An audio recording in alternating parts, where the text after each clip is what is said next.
Got a notch there. Not that right. Oh my god.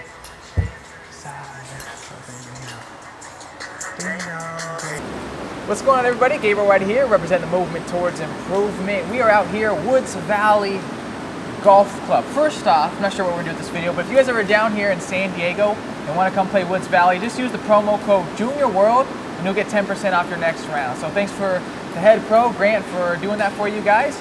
Today's video, we're here with Mr. Karl Vilips, aka KV, aka Carl's Jr. Superstar. Eat him up if you want. Karl, we're gonna do a little interview, okay? Okay. We're gonna ask you some personal, deep questions today. We want to get down to the root of who Karl is. All right. So let me see what I got here. All right. Karl, we already kind of talked to you a little bit about when you started playing golf, when you started playing tournaments, etc. So let's also talk about. Okay, here's a good question. Karl, what is something you're most thankful for? You know, the one thing that I am most thankful for is my dad. He's been there 100% of the way. He is the reason that I play golf because I looked up to him as a junior. I used to go out on the afternoon and play a couple holes with him when I was like 6 years old and to the back of the course where nobody could see. But he's also a reason why I'm here in the United States and being able to film videos with you and be able to play in tournaments. So he's definitely the person I'm most thankful for. Paul, I want to say thanks to you for, contacting me and letting us communicate and do this collaboration. It's been great for me. So thanks to both you guys. Karl, what is your biggest fear?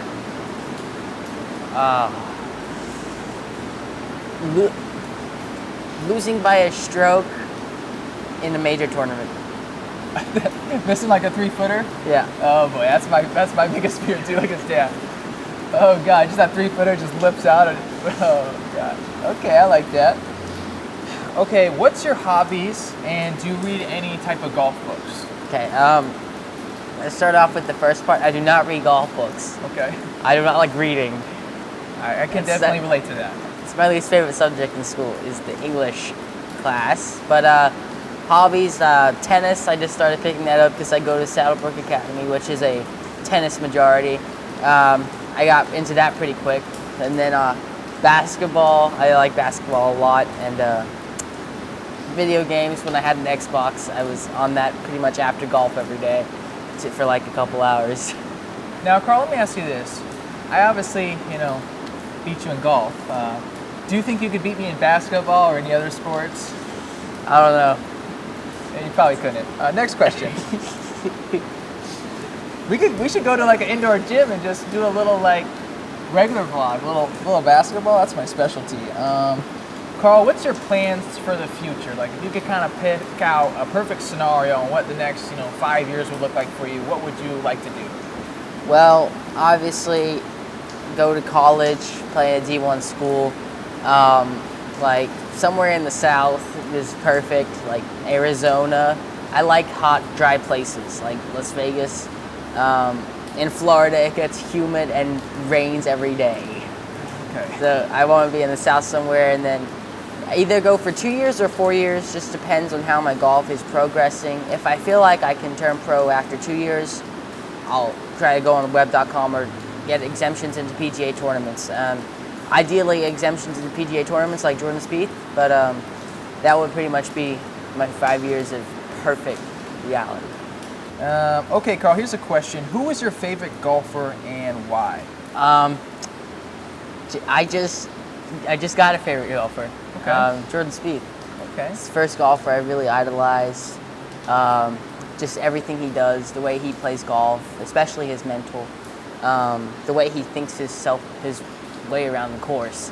I really look up to him in that manner, but his swing's perfect. There's nothing wrong about it. We have a lot of similarities in our swing, but I just really wish I could play myself around the course a lot better, just like him. I think that would save me a couple strokes, but it just, come tournament time, I struggle with it. Gotcha. I mean, that's the biggest thing too, is you have your level of ability or skill, and it's about getting the most out of it.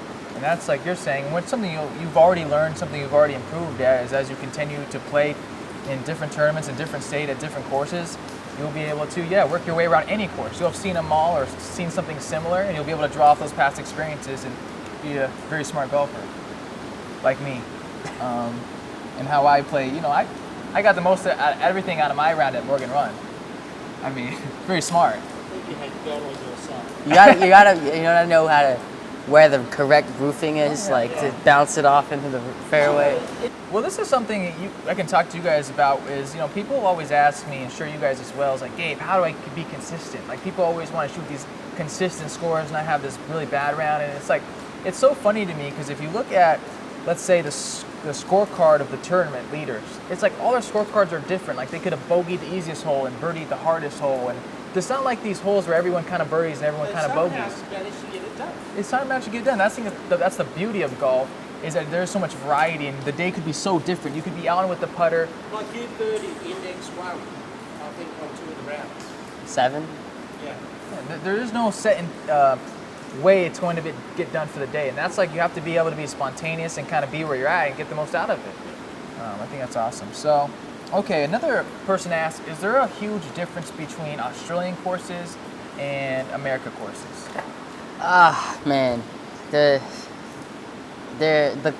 courses that I've played at in Australia, well, in Melbourne, you don't find that in America, in any part. The Melbourne Sandbelt is completely different to anything you'd find here. It's rock hard, the bunkers everywhere. It's the area I'm talking about is Melbourne Sandbelt. It's where Royal Melbourne is, Victoria Golf Club is, Commonwealth is, and there's just hard courses, long sort of, but it's just the environment that you find there is different. But if you go further north, like Queensland, you find courses like the ones you'd find in Florida. They're very tropical.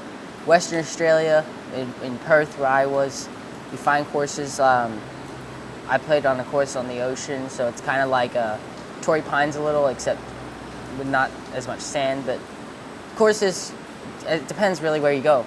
Just like in America, where you go, courses can be completely different, just like Australia. So. But like you said, it sounds like there are some certain courses in Australia that are unique that you can't find anywhere in the States. Yeah. That's cool. Hopefully I can go over there one day, play with you guys, and beat you again.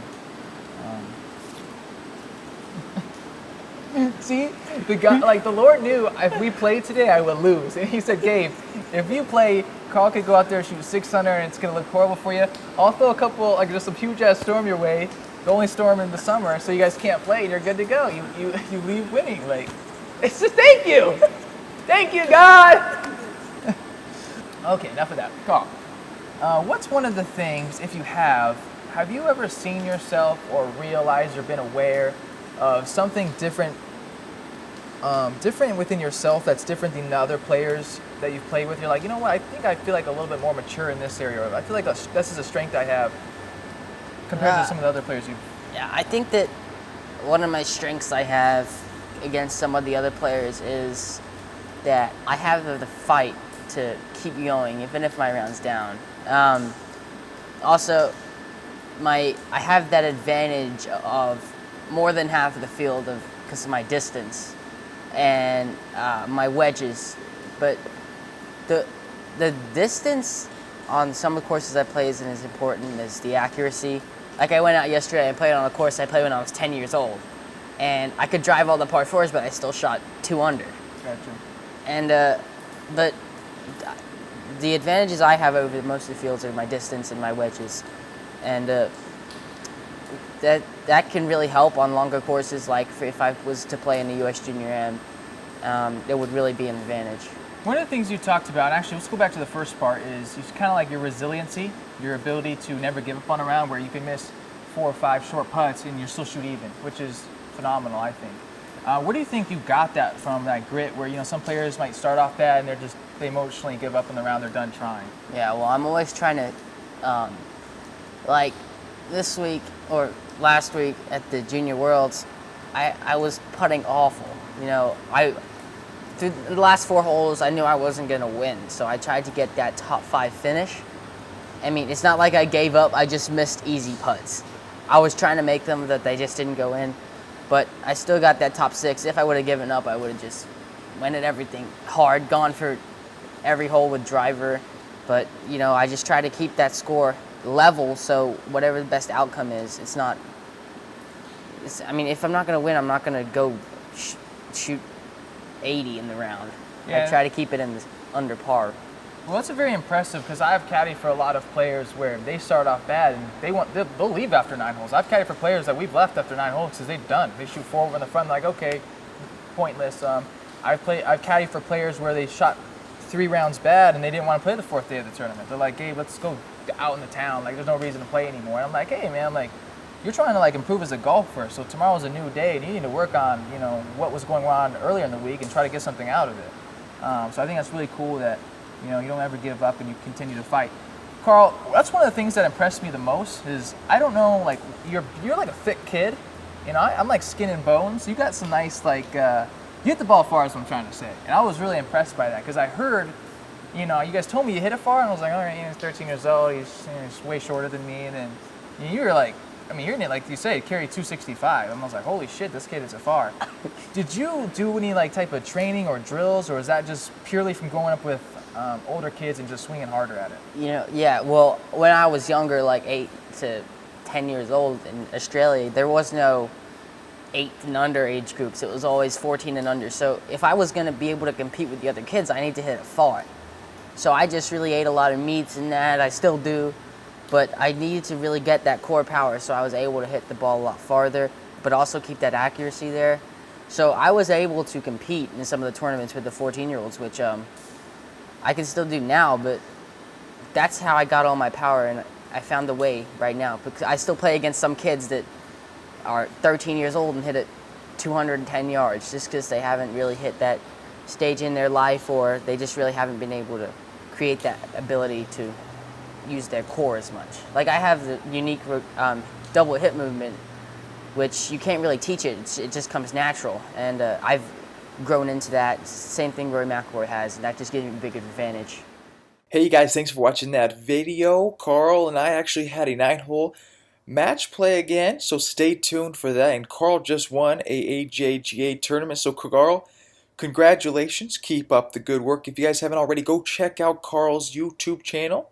Also, you can check out my website, gabrielwider.com. I'm sending out some private membership videos. I was supposed to send them out last week, but I was very busy with my MTI Dallas experience, so I will be sending them out this week. So you guys go to gabrielwider.com, put your email in and get those videos. Thanks for watching, you guys. I got more parts to this interview, plus another course vlog match with Karl. Thanks for your guys' support. I'll see you guys soon.